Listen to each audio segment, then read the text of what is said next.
अरे बेटी तेरे के का कमी कैले बनी हो? दुनिया का हर चीज दिले बनी, का नहीं की दिले कि तू घर छोड़े पर राजी हो गई?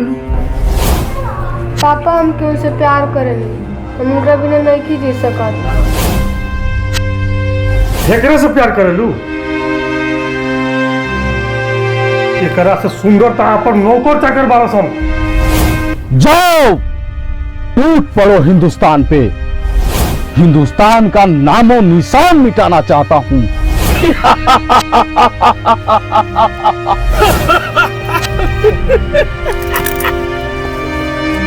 बहुत भाई तहनी के भाग दौड़, अब तहनी के खेल खत्म।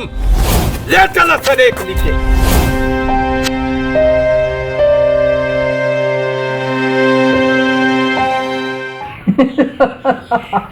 जाग गई मोहतरमा।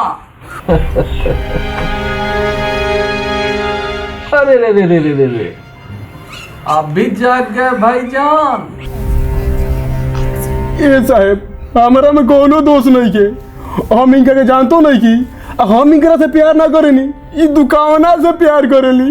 मैं तुम्हें पागल दिखता हूँ? ना ना ना ना, हम आन्हर बन जे तरह के पागल कहे। तू तो भैंसा हुआ भैंसा। खामोश! हे, खोल तो इन दोनों का हाथ, जरा इस हीरो का हीरोपंती हम भी तो देखें।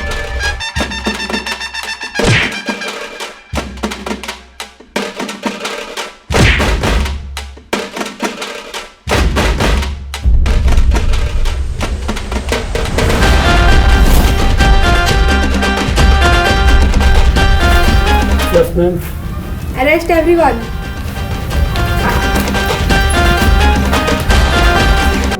उसका नाम है रीमा सिंह।